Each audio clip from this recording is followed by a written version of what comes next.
ಸ್ನೇಹಿತರೆ, ನೀವು ಸಾಮಾನ್ಯವಾಗಿ ನೋಡಿರ್ತೀರಾ, ಒಬ್ಬ ಹುಡುಗ ಒಬ್ಬ ಹುಡುಗಿ ವಿಚಾರದಲ್ಲಿ ಏನಾದರೂ ಒಂದು ನಡಿಬಾರ್ದಂಥ ಘಟನೆ ನಡೆದಿದ್ರೆ ನಾವು ತುಂಬ ಈಸಿಯಾಗಿ ಒಂದು ಕಾಮೆಂಟ್ ಮಾಡಿಬಿಡ್ತೀವಿ, ಇದರಲ್ಲಿ ಇಬ್ರದ್ದು ತಪ್ಪಿದೆ, ಅದರಿಂದಾಗಿ ಈ ನಡಿಬಾರ್ದಂಥ ಘಟನೆ ನಡೆದಿದೆ ಅಂತ. ಅಷ್ಟು ಅಲ್ಲದೆ ನಾವು ಒಂದು ಉದಾಹರಣೆ ಬೇರೆ ಕೊಡ್ತೀವಿ, ಒಂದು ಕೈಯಿಂದ ಚಪ್ಪಾಳೆ ತಟ್ಟೋದಕ್ಕಾಗಲ್ಲ, ಎರಡು ಕೈ ಸೇರಿದ್ರೇ ಚಪ್ಪಾಳೆ ತಟ್ಟೋದು ಅಂತ. ಆದರೆ ಪರಿಸ್ಥಿತಿ ಕೆಲವೊಂದ್ಸಲ ಹೇಗಿರುತ್ತೆ ಅಂದರೆ ಒಂದೇ ಕೈಯಿಂದ ಚಪ್ಪಾಳೆ ತಟ್ಟೋಗುತ್ತೆ. ನಾನು ಈ ಮಾತನ್ನು ಯಾಕೆ ಹೇಳ್ತಾ ಇದ್ದೀನಿ ಅಂದರೆ, ಈ ಕಥೆನ ನೀವು ಪೂರ್ತಿ ಕೇಳಿದಾಗ ನಿಮ್ಮ ಹೊಟ್ಟೆಯಲ್ಲಿ ಬೆಂಕಿ ಬಿದ್ದುಬಿಡುತ್ತೆ. ಈ ಕಥೆನ ನಾನು ಡೀಟೇಲ್ ಆಗಿ ಹೇಳೋದಕ್ಕೆ ಮೊದಲು ನಿಮಗೆ ಒಂದು ಸೀನ್ ತೋರಿಸ್ತೀನಿ, ಅದನ್ನು ನೋಡ್ಕೊಳ್ಳಿ. ಈ ವಿಡಿಯೋದಲ್ಲಿ ಒಬ್ಬ ಕದ್ದು ಮುಚ್ಚು ನಡ್ಕೊಂಡು ಬರ್ತಾ ಇದ್ದಾನೆ. ಹೀಗೆ ಇವನು ಬರೋದಕ್ಕೆ 5 ನಿಮಿಷದ ಮೊದಲು ಒಂದು ಹೆಣ್ಮಗುವಿನ ಕೊಲೆ ಮಾಡ್ಬಿಟ್ಟು ಬರ್ತಾ ಇದ್ದಾನೆ. ಈಗ ಇವನು ಯಾಕೆ ಈ ಥರ ಕದ್ದು ಮುಚ್ಚು ಬರ್ತಾ ಇದ್ದಾನೆ, ಇವನು ಯಾವ ಹೆಣ್ಮಗುವಿನ ಕೊಲೆ ಮಾಡಿದ್ದಾನೆ ಅಂತ ನೋಡ್ತಾ ಹೋಗೋದಾದ್ರೆ, ಈಗ ಇವನು ನಡ್ಕೊಂಡು ಬರ್ತಾ ಇರೋಂಥ ಏರಿಯಾದಲ್ಲಿ ಸನಾ ಯೂಸುಫ್ ಅಂತ ಒಬ್ಬ ಸೋಷಿಯಲ್ ಮೀಡಿಯಾ ಇನ್ಫ್ಲೂಯೆನ್ಸರ್ ಇರ್ತಾಳೆ. ಇವನು ಆ ಸನಾ ಯೂಸುಫ್ ಮನೆ ಒಳಗಡೆ ನುಗ್ತಾನೆ. ಇವನು ಸನಾ ಯೂಸುಫ್ ಮನೆ ಒಳಗಡೆ ನುಗ್ಗೋದಕ್ಕೆ 3-4 ಗಂಟೆ ಮೊದಲು ಅಲ್ಲಿ ನಿಮಗೆ ಕಾಣ್ತಾ ಇದೆಯಲ್ಲ, ಆ ಪೊದೆಯಲ್ಲಿ ಇವನು ಅವತ್ತು ಕೂತಿರ್ತಾನೆ. ಸನಾ ಯೂಸುಫ್ ತಾಯಿ ಮಾರ್ಕೆಟ್ಗೆ ಅಂತ ಹೊರಗಡೆ ಹೋಗ್ತಾರೆ. ಹೀಗೆ ಯಾವಾಗ ಸನಾ ಯೂಸುಫ್ ತಾಯಿ ಮಾರ್ಕೆಟ್ಗೆ ಹೋಗ್ತಾರೆ, ಇವನು ನಿಧಾನವಾಗಿ ಆ ಮನೆ ಒಳಗಡೆ ನುಗ್ತಾನೆ. ಹೀಗೆ ಇವನು ಸನಾ ಯೂಸುಫ್ ಮನೆ ಒಳಗಡೆ ಹೋದಾಗ ಅಲ್ಲಿ ಸನಾ ಯೂಸುಫ್ ಅವರ ಚಿಕ್ಕಮ್ಮ ಇರ್ತಾರೆ, ಅವರು ನಮಾಜ್ ಮಾಡ್ತಾ ಇರ್ತಾರೆ. ಹೀಗೆ ಇವನು ಹೋದಂಥವನು ಸನಾ ಯೂಸುಫ್ ಎಲ್ಲಿ ಅಂತ ಕೇಳ್ತಾನೆ. ಈ ಹುಡುಗನನ್ನ ನೋಡಿದ್ರೆ ಇವನು ಸೇಮ್ ಸನಾ ಯೂಸುಫ್ನ ವಯಸ್ಸಿನ ಹೆಚ್ಚು ಕಮ್ಮಿ ಒಂಥರ ಕಾಣ್ತಾ ಇರ್ತಾನೆ. ಅದಕ್ಕೆ ಅವರ ಚಿಕ್ಕಮ್ಮ ಏನು ಅನ್ಕೋತಾರೆ, ಇವನು ಸನಾ ಯೂಸುಫ್ ಫ್ರೆಂಡ್ ಇರ್ಬೋದು ಅಂತ ಸನಾ ಯೂಸುಫ್ ಮೇಲಿದ್ದಾಳೆ, ಹೋಗಿ ಮಾತಾಡಿ ಅಂತ ಹೇಳ್ತಾರೆ. ಅವರು ನಮಾಜ್ ಈಗಲೂ ಮಾಡ್ತಾ ಇರ್ತಾರೆ. ಈಗ ಈ ಹುಡುಗ ನಿಧಾನವಾಗಿ ಮೆಟ್ಲುಗಳನ್ನ ಏರ್ತಾ ಇರ್ತಾ ಸನಾ ಯೂಸುಫ್ ಫಸ್ಟ್ ಫ್ಲೋರಲ್ಲಿ ತನ್ನ ರೂಮಲ್ಲಿ ಇರ್ತಾಳೆ. ಆ ರೂಮ್ವರೆಗೆ ನಡ್ಕೊಂಡು ಹೋಗ್ತಾನೆ. ಈ ಹುಡುಗ ರೂಮ್ ಹತ್ರ ಹೋದಾಗ ಸನಾ ಯೂಸುಫ್ ಮತ್ತು ಈ ಹುಡುಗ ಜೋರಾಗಿ ಏನೇನೋ ಮಾತಾಡ್ತಾ ಇರ್ತಾರೆ. ಕೆಳಗಡೆ ಸನಾ ಯೂಸುಫ್ ಅವರ ಚಿಕ್ಕಮ್ಮ ನಮಾಜ್ ಮಾಡ್ತಾ ಇರ್ತಾರೆ. ಅವರ ನಮಾಜ್ ಮುಗಿಯುತ್ತೆ. ಇದಾದ ನಂತರ ಇವರು ಆ ಹುಡುಗ ಬಂದಾಗ ಆ ಹುಡುಗನಿಗೆ ನೀರು ಕೊಡೋದಕ್ಕೆ ಅಂತ ಒಂದು ಲೋಟದಲ್ಲಿ ನೀರು ತುಂಬ್ಕೊಂಡು ಬರ್ತಾರೆ. ಯಾರಾದರೂ ಅತಿಥಿ ಮನೆಗೆ ಬಂದಾಗ ಮೊದಲು ನೀರು ಕೊಡುವಂಥ ಪದ್ಧತಿ ಇರುತ್ತೆ. ಅದಕ್ಕಾಗಿ ಅವರು ಒಂದು ಲೋಟದಲ್ಲಿ ನೀರು ತುಂಬಿಕೊಂಡು ಅವರು ಕೂಡ ಮೆಟ್ಲನ್ನ ಏರ್ತಾ ಇರ್ತಾ ಸನಾ ಯೂಸುಫ್ ರೂಮ್ ಕಡೆ ಬರ್ತಾ ಇರ್ತಾರೆ. ಹೀಗೆ ಇವರು ಬರುವಾಗ ಸನಾ ಯೂಸುಫ್ ಜೋರಾಗಿ ಮಾತಾಡ್ತಾ ಇರ್ತಾಳೆ. ಅವಳು 2 ಲೈನ್ ಮಾತಾಡ್ತಾಳೆ. ಸನಾ ಯೂಸುಫ್ ಹೇಳ್ತಾಳೆ, ನೀನು ಇಲ್ಲಿ ಏನಾದರೂ ಮಾಡೋದಕ್ಕೆ ಮೊದಲು 100 ಸಲ ಯೋಚನೆ ಮಾಡು. ಈ ಮನೆಯಲ್ಲಿ ಮನೆ ಒಳಗಡೆ ಮನೆ ಹೊರಗಡೆ ಎಲ್ಲ ಕಡೆ CCTV ಕ್ಯಾಮ್ರಾ ಇದೆ. ಸನಾ ಇಷ್ಟು ಮಾತ್ರ ಹೇಳಿರ್ತಾಳೆ. ಆ ಹುಡುಗ ತನ್ನ ಜೇಬಿಂದ ಪಿಸ್ತೂಲ್ ತೆಗೆದು ಸನಾ ಯೂಸುಫ್ಗೆ 2 ಗುಂಡು ಫೈರ್ ಮಾಡ್ತಾನೆ. ಹೀಗೆ ಫೈರಿಂಗ್ ಶಬ್ದ ಕೇಳಿ ನಿಧಾನವಾಗಿ ಮೆಟ್ಲೇರ್ತಾ ಇದ್ದಂಥ ಸನಾ ಚಿಕ್ಕಮ್ಮ ಈಗ ಬೇಗ ಮೆಟ್ಲುಗಳನ್ನ ಏರ್ತಾರೆ. ಸನಾ ರೂಮ್ ಹತ್ರ ಹೋಗಿ ನೋಡ್ತಾರೆ. ಹೀಗೆ ಹೋಗಿ ನೋಡಿದ್ರೆ ಆ ಹುಡುಗ ಸನಾ ಯೂಸುಫ್ಗೆ 2 ಗುಂಡು ಹೊಡೆದಿರ್ತಾನೆ. ಸನಾ ಕೆಳಗಡೆ ಬಿದ್ದಿರ್ತಾಳೆ. ಅವಳ ಸುತ್ತಮುತ್ತ ರಕ್ತ ಚಲ್ಲಾಪಿಲ್ಲಿಯಾಗಿ ಬಿದ್ದಿರುತ್ತೆ. ಅಷ್ಟೇ ಅಲ್ಲ, ಆ ಹುಡುಗ ಸನಾ ಯೂಸುಫ್ನ ಫೋನ್ ಕೈಯಲ್ಲಿ ಹಿಡ್ಕೊಂಡಿರ್ತಾನೆ. ಈಗ ಈ ಹುಡುಗ ತಾನು ಹಿಡ್ದಿದ್ದಂಥ ಪಿಸ್ತೂಲನ್ನು ಸನಾ ಚಿಕ್ಕಮ್ಮ ಕಡೆ ತಿರುಗಿಸ್ತಾನೆ. ನೀನೇನಾದರೂ ಅರ್ಚಾಡಿದ್ರೆ ಕಿರ್ಚಾಡಿದ್ರೆ ನಿನಗೂ ಕೂಡ ಶೂಟ್ ಮಾಡ್ಬಿಡ್ತೀನಿ ಅಂತ ಹೆದರಿಸ್ತಾನೆ. ಸನಾ ಚಿಕ್ಕಮ್ಮ ಹಾಗೆ ಸುಮ್ಮನೆ ನಿಂತ್ಕೋತಾರೆ. ಈಗ ಈ ಹುಡುಗ ಸನಾ ಯೂಸುಫ್ನ ಫೋನನ್ನು ತನ್ನ ಜೋಬಲ್ಲಿ ಬಿಟ್ಕೋತಾನೆ. ಅಲ್ಲಿಂದ ಓಡೋಗ್ತಾನೆ. ಈ ಹುಡುಗ ಓಡೋದ ನಂತರ ಸನಾ ಚಿಕ್ಕಮ್ಮ ಸನಾ ತಾಯಿಗೆ ಫೋನ್ ಮಾಡ್ತಾರೆ. ಅವರು ವಿಷಯ ತಿಳಿದು ಘಟನಾ ಸ್ಥಳಕ್ಕೆ ಓಡ್ ಬರ್ತಾರೆ. ಇವರು ಓಡ್ ಬರೋ ಹೊತ್ತಿಗೆ ಅಕ್ಕಪಕ್ಕದ ಜನ ಕೂಡ ಸೇರಿರ್ತಾರೆ. ಇವರೆಲ್ಲ ಸೇರಿ ಈ ಸನಾ ಯೂಸುಫ್ಗೆ ಆಸ್ಪತ್ರೆ ಕರ್ಕೊಂಡು ಹೋಗ್ತಾರೆ. ಆದ್ರೆ ಇವರು ಆಸ್ಪತ್ರೆ ಕರ್ಕೊ ಹೋಗೋದಕ್ಕೆ ಸನಾ ಯೂಸುಫ್ ತೀರ್ಕೊಂಡಿರ್ತಾಳೆ. ಸ್ನೇಹಿತರೆ, ಈ ಘಟನೆ ಬಗ್ಗೆ ಕೇಳಿದಾಗ ನಿಮ್ಗೆ ಏನನ್ಸುತ್ತೆ? ನೀವಷ್ಟೇ ಅಲ್ಲ, ಸಾಮಾನ್ಯವಾಗಿ ಈ ಘಟನೆ ಬಗ್ಗೆ ಕೇಳಿದಂಥವ್ರು ಮೊದಲು ಏನು ಯೋಚನೆ ಮಾಡ್ತಾರೆ ಅಂದರೆ, ಈ ಹುಡುಗ ಈ ಹುಡುಗಿ ಪ್ರೀತಿ ಮಾಡ್ತಾ ಇದ್ರೇನೋ, ಈ ಹುಡುಗಿ ಈ ಹುಡುಗನಿಗೆ ಮೋಸ ಮಾಡಿದ್ದಾಳೆ, ಅದಕ್ಕಾಗಿ ಈ ಹುಡುಗ ಶೂಟ್ ಮಾಡ್ಬಿಟ್ಟು ಅಲ್ಲಿಂದ ಓಡೋಗಿದ್ದಾನೆ ಅಂತ. ಆದರೆ ಇಲ್ಲಿ ಕಥೆನೇ ಬೇರೆ ಇರುತ್ತೆ. ಈ ಕಥೆ ಬಗ್ಗೆ ಇನ್ನೂ ಸ್ವಲ್ಪ ಹಿಂಟ್ ಕೊಡ್ತೀನಿ. ಈ ಘಟನೆ ಕಳೆದ ಜೂನ್ 2, 2025ಕ್ಕೆ ಪಾಕಿಸ್ತಾನದ ಇಸ್ಲಾಮಾಬಾದಲ್ಲಿ ಸೆಕ್ಟರ್ G13 ಅಂತ ಒಂದು ಏರಿಯಾ ಇರುತ್ತೆ. ಆ ಏರಿಯಾದಲ್ಲಿ ಹುಡುಗ ಬಂದು ಸಂಜೆ 5:09 ಈ ಥರ ಶೂಟ್ ಮಾಡ್ಬಿಟ್ಟು ಇಲ್ಲಿಂದ ಓಡೋಗಿರ್ತಾನೆ. ಹಾಗಾದರೆ ಈ ಹುಡುಗ ಈ ಹುಡುಗಿಗೆ ಶೂಟ್ ಮಾಡ್ಬಿಟ್ಟು ಓಡೋಗಿದ್ದಾನೆ ಅಂದರೆ ಇದು ಲವ್ ಕೇಸ್ ಆಗಿರ್ಬೋದು, ಇಲ್ಲಾಂದರೆ ಫ್ರಾಡ್ ಕೇಸ್ ಆಗಿರ್ಬೋದು ಅಂತ ನಿಮ್ಗೆ ಅನ್ನಿಸ್ತಾ ಇದೆ. ಆದರೆ ನಿಮ್ಮ ಅನಿಸಿಕೆಗಳೆಲ್ಲ ಇಲ್ಲಿ ಸುಳ್ಳಾಗುತ್ತೆ. ಸ್ನೇಹಿತರೆ, ಈ ಕಥೆನ ಪೂರ್ತಿ ಕೇಳಿ. ಈ ಕಥೆ ಪಾಕಿಸ್ತಾನದ ಕಥೆ ಅಂತ ಉದಾಸೀನ ಮಾಡಬೇಡಿ. ಯಾಕೆಂದರೆ ಈ ಥರದ ಘಟನೆಗಳು ನಿಮ್ಮ ಮಧ್ಯೆ ಆಗಾಗ ನಡೀತಾ ಇರುತ್ತೆ. ಸ್ನೇಹಿತರೆ, ಈ ಕಥೆಯಲ್ಲಿ ಕಲಿಯೋದಕ್ಕೆ ಒಂದು ಪಾಠ ಇದೆ. ಹಾಗಾದ್ರೆ ಈ ಕಥೆನ ಪೂರ್ತಿ ಕೇಳಿ. ಆಗ ನಿಮ್ಗೆ ಅನ್ಸುತ್ತೆ ಇದೊಂದು ರೋಚಕ ಕಥೆ ಅಂತ. ಒಂದು ರೋಚಕ ಕಥೆ ಕಾರ್ಯಕ್ರಮಕ್ಕೆ ಸ್ವಾಗತ. ಅವತ್ತು ಸನಾ ಯಾಕೆ ಸತ್ಲು ಅಂತ ತಿಳ್ಕೊಳ್ಳೋದಕ್ಕೆ ಮೊದಲು ಸನಾ ಯಾರು ಅಂತ ಮೊದಲು ತಿಳ್ಕೊಳ್ಳಿ. ಪಾಕಿಸ್ತಾನದಲ್ಲಿ ಚಿತ್ರಾಲ್ ಅಂತ ಒಂದು ಊರಿದೆ. ಆ ಊರಲ್ಲಿ ಸೈಯದ್ ಯೂಸುಫ್ ಹಸನ್ ಅಂತ ಒಬ್ಬ ವ್ಯಕ್ತಿ ಇದ್ದಾರೆ. ಅವರು ಪಾಕಿಸ್ತಾನದ ಕಂದಾಯ ಇಲಾಖೆಯಲ್ಲಿ ಕೆಲಸ ಮಾಡ್ತಾ ಇರ್ತಾರೆ. ಇವರಿಗೆ ಒಬ್ಬ ಮಗ, ಒಬ್ಬ ಮಗಳು ದೊಡ್ಡವಳು ಅಂದರೆ ಸನಾ ಯೂಸುಫ್ಗೆ ಅವತ್ತು ಸನಾ ಯೂಸುಫ್ ಸತ್ತಾಗ 17 ವರ್ಷ ವಯಸ್ಸು. ಇಲ್ಲಿ ಅಪ್ಪ ನೋಡಿದ್ರೆ ಚಿತ್ರಾಲ್ನಲ್ಲಿ ಕಂದಾಯ ಇಲಾಖೆಯಲ್ಲಿ ಕೆಲಸ ಮಾಡ್ತಾ ಇದ್ದಾರೆ. ಅಲ್ಲಿ ಮಗಳು ನೋಡಿದ್ರೆ ಇಸ್ಲಾಮಾಬಾದಲ್ಲಿ ಅಲ್ಲಿ ಕೊಲೆ ಆದ್ಲಲ್ಲ, ಅದು ಹೇಗೆ ಅಂತ ನೋಡೋದಾದ್ರೆ ಸನಾ ಯೂಸುಫ್ ಓದೋದ್ರಲ್ಲಿ ತುಂಬ ಬ್ರಿಲಿಯಂಟ್ ಆಗಿರ್ತಾಳೆ. ಸನಾ ಯೂಸುಫ್ ಅವರ ತಂದೆಯವರಾದಂಥ ಚಿತ್ರಾಲ್ನಲ್ಲಿ ಸನಾ ಯೂಸುಫ್ಗೆ ಓದೋದಕ್ಕೆ ಅಷ್ಟು ಅನುಕೂಲ ಇರಲ್ಲ. ಅದಕ್ಕಾಗಿ ಸನಾ ಯೂಸುಫ್ ಅವರ ತಂದೆ ಇಸ್ಲಾಮಾಬಾದಲ್ಲಿ ಒಂದು ಮನೆ ಮಾಡಿ ಸನಾ ಯೂಸುಫ್ ಮತ್ತು ಸನಾ ಯೂಸುಫ್ ತಾಯಿಯನ್ನು ಆ ಮನೇಲಿ ಇಟ್ಟಿರ್ತಾರೆ. ಸನಾ ಓದೋದ್ರಲ್ಲಿ ಮಾತ್ರ ಅಲ್ಲ, ಸೋಷಿಯಲ್ ಮೀಡಿಯಾದಲ್ಲೂ ಕೂಡ ಒಳ್ಳೆ ಹೆಸರು ಮಾಡಿರ್ತಾಳೆ. ಆವತ್ತು ಸನಾ ಸಾಯೋ ಹೊತ್ತಿಗೆ ಟಿಕ್ಟಾಕಲ್ಲಿ 8 ಲಕ್ಷ ಫಾಲೋವರ್ಸ್ ಇರ್ತಾರೆ, ಇನ್ಸ್ಟಾಗ್ರಾಮಲ್ಲಿ 5ರಿಂದ 6 ಲಕ್ಷ ಫಾಲೋವರ್ಸ್ ಇರ್ತಾರೆ. ಸನಾ ಹೆಚ್ಚಾಗಿ ಬ್ಯೂಟಿ ಟಿಪ್ಸ್ ಬಗ್ಗೆ, ಮ್ಯೂಸಿಕ್ ಬಗ್ಗೆ, ಫುಡ್ ಬ್ಲಾಗಿಂಗ್ ಬಗ್ಗೆ, ಯಾವುದಾದ್ರೂ ಒಂದು ಪ್ರಾಡಕ್ಟನ್ನು ಮಾರ್ಕೆಟ್ ಮಾಡಬೇಕು ಅಂಥದ್ರ ಬಗ್ಗೆ ಮಾತ್ರ ವಿಡಿಯೋಗಳನ್ನ ಮಾಡ್ತಾ ಇರ್ತಾಳೆ. ಸನಾಗೆ ಹೆಚ್ಚಾಗಿ ಯಂಗ್ ಜನ್ರೇಷನ್ ಫಾಲೋ ಮಾಡ್ತಾ ಇರ್ತಾರೆ. ಅದರಿಂದಾಗಿ ಸನಾ ಯಾವುದಾದ್ರೂ ಒಂದು ವಿಡಿಯೋ ಮಾಡಿ ಅಪ್ಲೋಡ್ ಮಾಡ್ತಂದ್ರೆ ಲೈಕ್ಗಳು ರಪ ಅಂತ ಬೀಳ್ತಾ ಇರುತ್ತೆ. ಸನಾ ಯೂಸುಫ್ ವಿಡಿಯೋಗೆ ಪಾಕಿಸ್ತಾನದಲ್ಲಿ ತುಂಬ ಡಿಮ್ಯಾಂಡ್ ಇರುತ್ತೆ. ಈಗ ಯಾವುದೇ ವಿಡಿಯೋ ಮಾಡಿ ಅಪ್ಲೋಡ್ ಮಾಡಿದ್ರೆ ಪ್ರತಿಯೊಂದು ವಿಡಿಯೋ ಕೂಡ ವೈರಲ್ ಆಗ್ತಾ ಇರುತ್ತೆ. ಇಷ್ಟೆಲ್ಲ ಡಿಮ್ಯಾಂಡ್ ಇದ್ರೂ ಕೂಡ ಸನಾ ಯೂಸುಫ್ ಯಾವುದೇ ಒಂದು ಪ್ರಾಡಕ್ಟನ್ನು ಮಾರ್ಕೆಟಿಂಗ್ ಮಾಡಬೇಕಂದ್ರೆ ಮೊದಲು ಆ ಪ್ರಾಡಕ್ಟ್ ಬಗ್ಗೆ ಚೆನ್ನಾಗಿ ತಿಳ್ಕೊತಾಳೆ. ಈ ಪ್ರಾಡಕ್ಟನ್ನು ಜನರಿಗೆ ಕೊಟ್ಟರೆ ಈ ಪ್ರಾಡಕ್ಟಿಂದ ಜನರಿಗೆ ಮೋಸ ಆಗುತ್ತಾ ಇಲ್ಲ ಒಳ್ಳೇದಾಗುತ್ತಾ ಮೊದಲು ಎಲ್ಲ ಚೆನ್ನಾಗಿ ತಿಳ್ಕೊಂಡು ಆನಂತರ ಸರಿ ಅನ್ಸಿದ್ರೆ ಮಾತ್ರ ಆ ಪ್ರಾಡಕ್ಟ್ ಬಗ್ಗೆ ಮಾರ್ಕೆಟಿಂಗ್ ಮಾಡ್ತಾಳೆ. ಇಲ್ಲಾಂದರೆ ಖಂಡಿತವಾಗಿ ಈ ಪ್ರಾಡಕ್ಟನ್ನು ಮಾರ್ಕೆಟಿಂಗ್ ಮಾಡಲ್ಲ ಅಂತ ಕಂಪ್ನಿಯವ್ರ ಮುಂದೆ ಹೇಳ್ಬಿಡ್ತಾಳೆ. ಹೀಗೆಲ್ಲ ಮಾಡ್ತಾ ಸನಾ ಫಾಲೋವರ್ಸ್ ತನ್ನ ಮೇಲೆ ಇಟ್ಟಿರುವಂಥ ನಂಬಿಕೆನ ಉಳಿಸ್ಕೊಂಡಿರ್ತಾಳೆ. ಫಾಲೋವರ್ಸ್ ಕೂಡ ಸನಾ ಅಂದರೆ ಅಷ್ಟೇ ಇಷ್ಟಪಡ್ತಾ ಇರ್ತಾರೆ. ದಿನದಿಂದ ದಿನಕ್ಕೆ ಸನಾಗೆ ಫಾಲೋವರ್ಸ್ ಬೆಳೀತಾ ಇರ್ತಾರೆ. ಹೀಗೆ ಇದೆಲ್ಲ ಚೆನ್ನಾಗಿ ನಡೀತಾ ಇರುತ್ತೆ. ಆದರೆ ಇಲ್ಲಿಂದ 1 ವರ್ಷದ ಹಿಂದೆ ಸನಾಗೆ ಇನ್ಸ್ಟಾಗ್ರಾಮಲ್ಲಿ ಒಂದು ಮೆಸೇಜ್ ಬರುತ್ತೆ. ಈ ಮೆಸೇಜ್ ಮಾಡಿದಂಥವನು ಉಮರ್ ಹಯಾತ್ ಅಂತ ಒಬ್ಬ ಹುಡುಗ. ಈ ಹುಡುಗ ಬೇರೆ ಯಾರೋ ಅಲ್ಲ, ಆ ಶೂಟ್ ಮಾಡಿ ಓಡೋದಂಥವನು. ಈಗ ಈ ಹುಡುಗನ ಬಗ್ಗೆ ಸ್ವಲ್ಪ ತಿಳ್ಕೊಳ್ಳಿ. ಇಸ್ಲಾಮಾಬಾದಿಂದ 332 ಕಿಲೋಮೀಟರ್ ದೂರ ಜರಾನ್ವಾಲಾ ಅಂತ ಒಂದು ಸಿಟಿ ಇದೆ. ಅಲ್ಲಿ ಈ ಉಮರ್ ಹಯಾತ್ ವಾಸ. ಉಮರ್ ಹಯಾತ್ ತಂದೆಗೆ 4 ಜನ ಹೆಂಡತಿರು.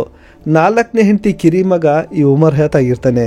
ಉಮರ್ ಹಯಾತ್ ತಂದೆ ಗೌರ್ಮೆಂಟ್ ಹಾಸ್ಪಿಟಲಲ್ಲಿ ಕಾಂಪೌಂಡರ್ ಆಗಿ ಕೆಲಸ ಮಾಡಿರ್ತಾರೆ. ಅವರು ಇತ್ತೀಚೆಗೆ ರಿಟೈರ್ಡ್ ಆಗಿರ್ತಾರೆ. ಅವರು ತಮಗೆ ಬರ್ತಾ ಇರುವಂಥ ಪಿಂಚಿನಿಂದ ತಮ್ಮ ಜೀವನ ಕಳೀತಾ ಇರ್ತಾರೆ. ಆದರೆ ಈ ಉಮರ್ ಹಯಾತ್ ಏನಿರ್ತಾನೆ, ಇವನು ಯಾವುದೇ ಕೆಲಸಕ್ಕೆ ಹೋಗಲ್ಲ, 1 ರೂಪಾಯಿ ಸಂಪಾದನೆ ಮಾಡಲ್ಲ. ಇವನು ತನ್ನ ತಂದೆಗೆ ಬರ್ತಾ ಇರುವಂಥ ಪಿಂಚಿನಿಂದ ಏನೇನು ಶೋಕಿಗಳನ್ನ ಮಾಡ್ತಾ ಹೋಗ್ತಾನೆ ಅಂದರೆ ಇವನಿಗೆ ಟಿಕ್ಟಾಕ್ ವಿಡಿಯೋಗಳನ್ನ ಮಾಡುವಂಥ ಹುಚ್ಚಿರುತ್ತೆ. ಅದಕ್ಕಾಗಿ ಇವನು ಒಳ್ಳೊಳ್ಳೆ ಶ್ರೀಮಂತರ ಏರಿಯಾಗೆ ಹೋಗ್ತಾನೆ. ಶ್ರೀಮಂತರ ಮನೆ ಹತ್ರ ಒಳ್ಳೊಳ್ಳೆ ಕಾರ್ಗಳ ಹತ್ರ ನಿಂತ್ಕೊಂಡು ವಿಡಿಯೋಗಳನ್ನ ಮಾಡ್ತಾನೆ. ಈ ವಿಡಿಯೋಗಳಲ್ಲಿ ಈ ಮನೆ, ಈ ಕಾರು, ಈ ಬಂಗ್ಲೆ ಇದೆಲ್ಲ ನನ್ನದೇ ಅಂತ ಹೇಳ್ಕೊಂಡಿರ್ತಾನೆ. ಇವನು ತನ್ನನ್ನು ತಾನೊಬ್ಬ ತುಂಬ ದೊಡ್ಡ ಕೋಟ್ಯಾಧಿಪತಿ ಅಂತ ಹೇಳ್ಕೊಂಡಿರ್ತಾನೆ. ಅಷ್ಟೇ ಅಲ್ಲ, ತಾನೊಬ್ಬ ತುಂಬ ದೊಡ್ಡ ಪ್ರಾಪರ್ಟಿ ಡೀಲರ್ ಅಂತ ಹೇಳ್ಕೊಂಡಿರ್ತಾನೆ. ಇವನ ಜೀವನ ಎಲ್ಲ ಬರೀ ಉಡಾಫೆ ಮಾತು, ತೋರಿಕೆ ಜೀವನ, ಐಷಾರಾಮಿ ಜೀವನ ಮಾಡಬೇಕು ಅಂತ ಆಸೆ. ಆದರೆ 1 ರೂಪಾಯಿ ಸಂಪಾದನೆ ಮಾಡೋ ಯೋಗ್ಯತೆ ಇಲ್ಲ. ಇವನೊಂಥರ ಶೋಪೀಸ್ ಥರ ಆಗ್ಬಿಟ್ಟಿರ್ತಾನೆ. ಇವನ ಲೈಫ್ ಸ್ಟೈಲ್ ಹೇಗಿರುತ್ತೆ ಅಂದರೆ, ಎಲ್ಲರೂ ಬೆಳಿಗ್ಗೆ ಹೊತ್ತು ಎದ್ದು ಕೆಲಸಕ್ಕೆ ಹೋದರೆ ಇವನು ಮಧ್ಯಾಹ್ನ 12 ಗಂಟೆ 1 ಗಂಟೆವರೆಗೆ ಮಲಗ್ತಾನೆ. ಆನಂತರ ನಿದ್ದೆಯಿಂದ ಎದ್ದು ಮನೆಯಿಂದ ಹೊರಗಡೆ ಬಂದರೆ ಇವನ ಥರದ ಪೋಲಿ ಹುಡುಗರ ಒಂದು ಗ್ಯಾಂಗ್ ಇರುತ್ತೆ, ಛಪ್ರಿ ಹುಡುಗರ ಗ್ಯಾಂಗ್ ಇರುತ್ತೆ. ಅವ್ರ ಜೊತೆ ಸೇರಿಕೊಂಡು ನಾನು ಮೊದಲೇ ಹೇಳಿದಂತೆ ಶ್ರೀಮಂತರ ಏರಿಯಾಗೆ ಹೋಗ್ತಾನೆ, ಅಲ್ಲಿ ವಿಡಿಯೋ ಶೂಟ್ ಮಾಡ್ತಾನೆ. ಇದರಲ್ಲೇ ಸಂಜೆ ಅವ್ರಿಗೆ ಕಳೀತಾನೆ. ಸಂಜೆ ಆಗ್ತಾ ಇದ್ದಂತೆ ಬಾರು ಪಾರ್ಟಿ ಅಂತ ಅಲ್ಲಿ ಹೋಗಿ ಸುತ್ತಾಡ್ತಾ ಅರ್ಧ ರಾತ್ರಿವರೆಗೆ ಅಂದರೆ 1:30-2 ಗಂಟೆವರೆಗೆ ನೈಟಲ್ಲೇ ಓಡಾಡ್ತಾನೆ. ಆನಂತರ ಮನೆಗೆ ಬಂದು ಮಲಗ್ತಾನೆ. ಇವನು ಇಷ್ಟೆಲ್ಲ ಪಾರ್ಟಿ ಮಾಡೋದಕ್ಕೆ, ಇಷ್ಟೆಲ್ಲ ಎಂಜಾಯ್ ಮಾಡೋದಕ್ಕೆ, ಇವನು ಬಟ್ಟೆ ಬರೆಗೆ, ಇವನ ಶೋಕಿಗೆ ದುಡ್ಡು ಎಲ್ಲಿಂದ ಬರುತ್ತೆ ಅಂದರೆ, ಒಂದು ಇವನ ತಂದೆ ಪಿಂಚಿನ್ ಯೂಸ್ ಮಾಡ್ಕೊತಾನೆ, ಇನ್ನೊಂದು ಬೇರೆಯವ್ರಿಗೆ ನಾನು ಕಾರ್ ಕೊಡಿಸ್ತೀನಿ, ಮೊಬೈಲ್ ಕೊಡಿಸ್ತೀನಿ ಅಂತ ದುಡ್ಡು ಇಸ್ಕೊಂಡು ಮೋಸ ಮಾಡಿರ್ತಾನೆ.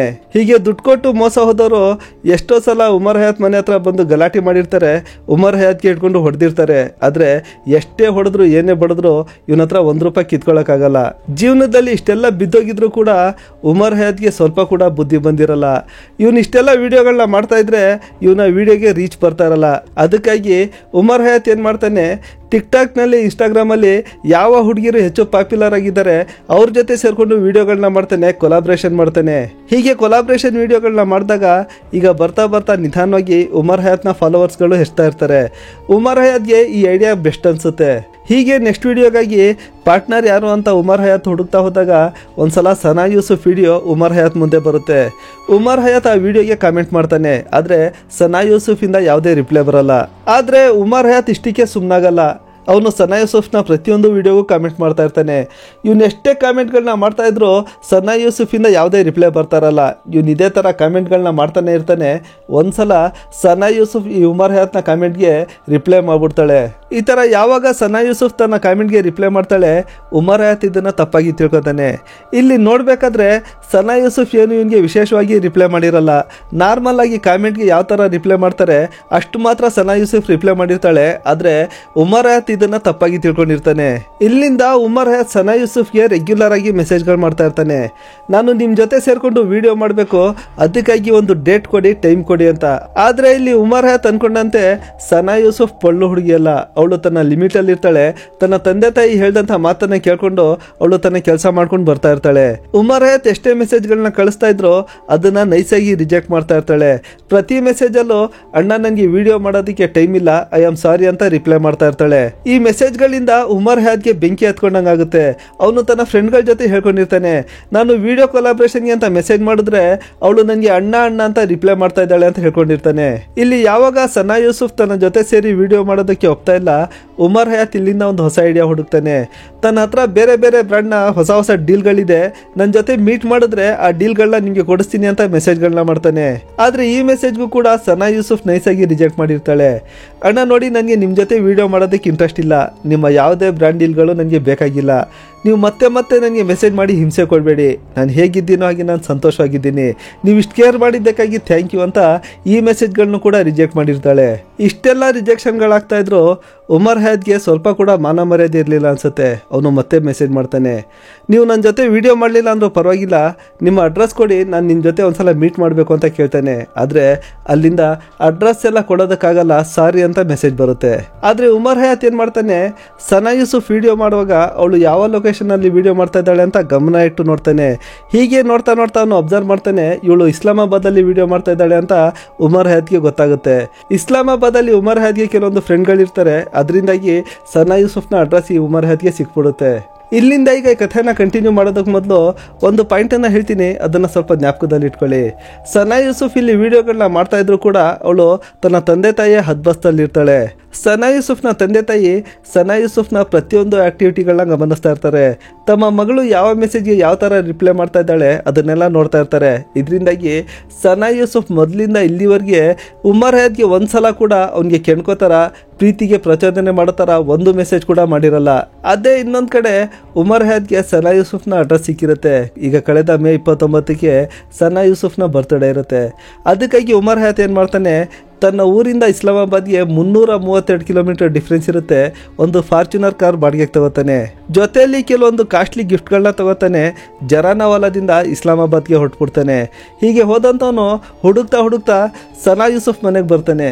ಹೀಗೆ ಅಚಾನಕ್ ಆಗಿ ಉಮರ್ ಹಯಾತ್ ತನ್ನ ಮನೆಗೆ ಬಂದಿದ್ದನ್ನು ನೋಡಿ ಸನಾ ಯೂಸುಫ್ಗೂ ಕೂಡ ಶಾಕ್ ಆಗುತ್ತೆ. ಆದರೆ ಉಮರ್ ಹಯಾತ್ ಮಾಡ್ತಾ ಇದ್ದಂಥ ಮೆಸೇಜ್ಗಳಿಂದ ಸನಾ ಯೂಸುಫ್ಗೆ ಚೆನ್ನಾಗಿ ಗೊತ್ತಾಗಿರುತ್ತೆ ಉಮರ್ ಹಯಾತ್ ಬುದ್ಧಿ ಅಂತದ್ದು ಅಂತ. ಅದೇ ಕಾರಣಕ್ಕೆ ಉಮರ್ ಹಯಾತ್ಗೆ ಸನಾ ಯೂಸುಫ್ ಮನೆ ಒಳಗಡೆ ಕೂಡ ಕರೆಯಲ್ಲ, ಅವನಿಗೆ ಹೊರಗಡೆ ನಿಂತಿರ್ತಾನೆ, ಅಲ್ಲಿಂದಾನೆ ಹಾಗೆ ವಾಪಸ್ ಕಳಿಸ್ಬಿಡ್ತಾಳೆ.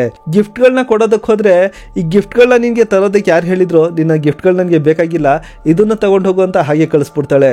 ಈಗ ಉಮರ್ ಹಯಾತ್ಗೆ 332 ಕಿಲೋಮೀಟರ್ ದೂರ ಬಾಡಿಗೆ ಕಾರ್ ಮಾಡ್ಕೊಂಡು ಬಂದಿದ್ದಾನೆ. ಕಾಸ್ಟ್ಲಿ ಗಿಫ್ಟ್ಗಳನ್ನ ತಂದಿದ್ದಾನೆ.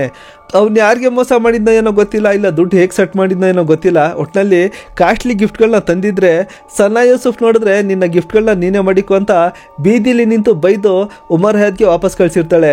ಇದೆಲ್ಲ ಉಮರ್ ಹಯಾತ್ನ ಮನಸ್ಸಲ್ಲಿ ಕೊರಿತಾ ಇರುತ್ತೆ. ಹಾಗೋ ಹೀಗೋ ಕೊನೆಗೂ ಉಮರ್ ಹಯಾತ್ ತನ್ನ ಮನೆಗೆ ವಾಪಸ್ ಬಂದ್ಬಿಡ್ತಾನೆ.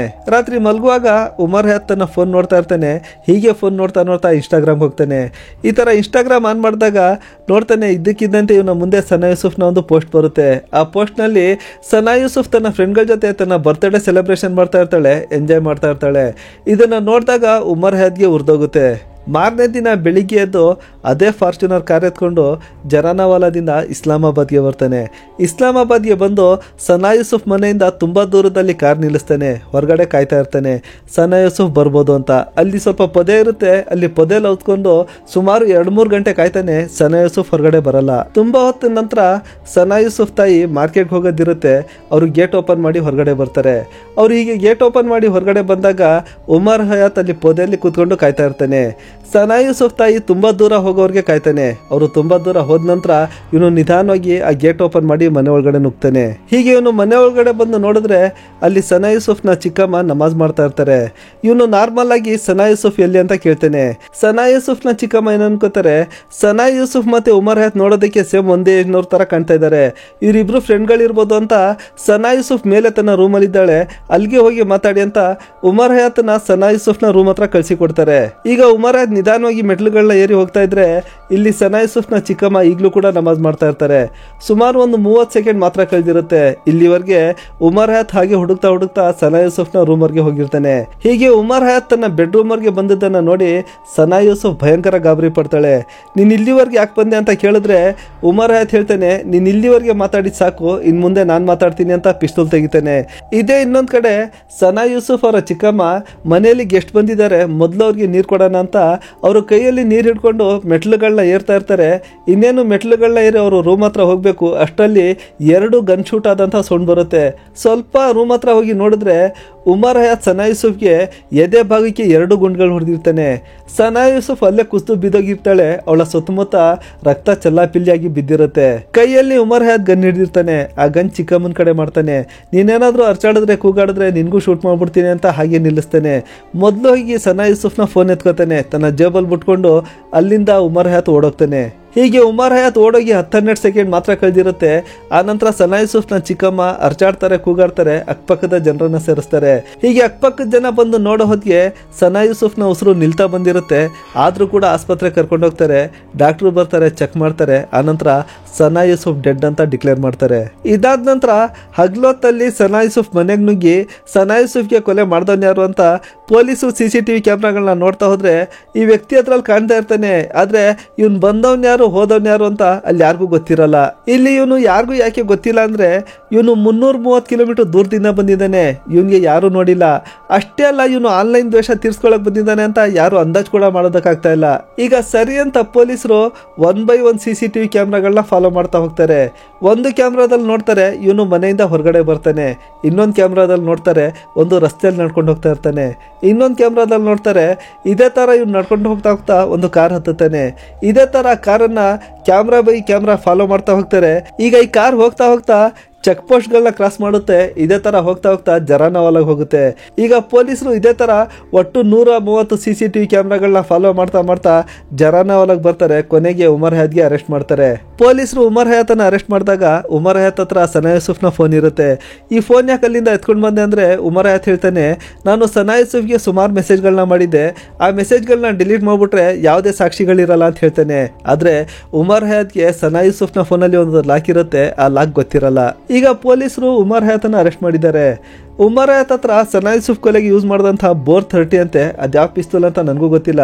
ಅದನ್ನ ಪೊಲೀಸರು ವಶಪಡಿಸ್ಕೊಂಡಿದ್ದಾರೆ. ಅವನ ಹತ್ರ ಈ ಪಿಸ್ತೂಲ್ ಯಾವ ತರ ಬತ್ತು ಅಂತ ಪೊಲೀಸರು ತನಿಖೆ ನಡೆಸ್ತಾ ಇದ್ದಾರೆ. ಒಟ್ಟಿನಲ್ಲಿ ಈಗ ಪೊಲೀಸರು ಈ ಉಮರ್ ಹಯಾತನ ಎತ್ಕೊಂಡೋಗಿ ಯಾವ ಥರ ಉಚ್ತಾ ಇದ್ದಾರೆ ಅಂದರೆ ಅವ್ನು ಮಾಡಿದಂಥ ವಿಡಿಯೋಗಳೆಲ್ಲ ಜ್ಞಾಪಕ ಬಂದ್ಬಿಡ್ಬೇಕು ಆ ಥರ ಉಚ್ತಾ ಇದ್ದಾರೆ. ಒಟ್ಟಿನಲ್ಲಿ ಅವನಿಗೆ ಮೊಸರನ್ನ ಮಾಡಿಬಿಟ್ಟಿದ್ದಾರೆ. ಇಲ್ಲಿ ಇಷ್ಟೆಲ್ಲ ನಡೀತಾ ಇದ್ರೆ ಹೊರಗಡೆ ಬೊಗಳೆ ಬಾಯಿಗಳು ಒಂದೊಂದು ಥರ ಮಾತಾಡ್ತಾರೆ.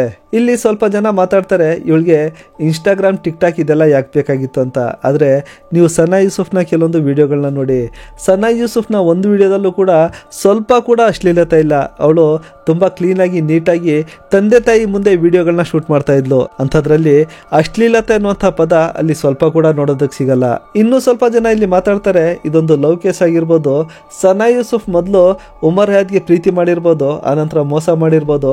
ಅದಕ್ಕಾಗಿ ಉಮರ್ ಹಯಾತ್ ಬಂದು ಸನಾ ಯೂಸುಫ್ಗೆ ಕೊಲೆ ಮಾಡಿರ್ಬೋದು ಅಂತ. ಆದರೆ ಅಲ್ಲಿ ಇವರಿಬ್ಬರ ಮೆಸೇಜ್ ಚಾಟ್ ಹಿಸ್ಟ್ರಿಯನ್ನು ಓಪನ್ ಮಾಡಿ ನೋಡಿದ್ರೆ ಪ್ರತಿ ಮೆಸೇಜಲ್ಲೂ ಸನಾ ಯೂಸುಫ್ ಉಮರ್ ಹಯಾತ್ಗೆ ಅಣ್ಣ ಅಂತಾನೆ ಮಾತಾಡಿರ್ತಾಳೆ. ಆಮೇಲೆ ಇನ್ನೊಂದೇನಂದ್ರೆ ಉಮರ್ ಹಯಾತ್ ಎಷ್ಟೇ ಮೆಸೇಜ್ಗಳನ್ನ ಮಾಡಿದ್ರು ಸನಾ ಯೂಸುಫ್ ನೈಸಾಗಿ ನೆಗೆಟಿವ್ ಮೆಸೇಜ್ಗಳನ್ನ ಮಾತ್ರ ಮಾಡಿರ್ತಾಳೆ. ಅವನಿಗೆ ಪ್ರೀತಿ ಮಾಡೋ ಥರ, ಪ್ರೀತಿಗೆ ಪ್ರಚೋದನೆ ಮಾಡೋ ಥರ ಯಾವುದೇ ಮೆಸೇಜ್ಗಳು ದೂರದವ್ರಿಗೆ ನೋಡೋದಕ್ಕೆ ಸಿಗಲ್ಲ.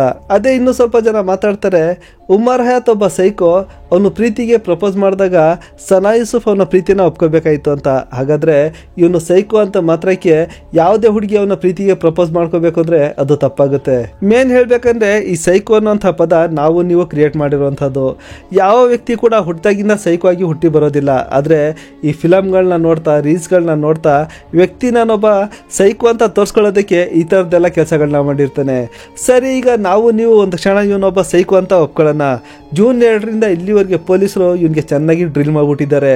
ಇಲ್ಲಿವರೆಗೆ ಇವನ ಒಳಗಡೆ ಇದ್ದಂಥ ಸೈಕೋಪತಿ ಎಲ್ಲ ಇಳಿದೋಗಿರುತ್ತೆ. ಈಗ ಇವನ ಮನಸ್ಸಲ್ಲಿ ನಾನು ಯಾಕಾದರೂ ಸನಾ ಯೂಸುಫ್ನ ಕೊಲೆ ಮಾಡಿದೆ, ನಾನು ಯಾಕಾದರೂ ಸನಾ ಯೂಸುಫ್ನ ತಂಟೆಗೋದೆ ಅಂತ ಈಗ ಇವನು ತಲೆ ಕೆಚ್ಕೋತಾ ಇರ್ತಾನೆ.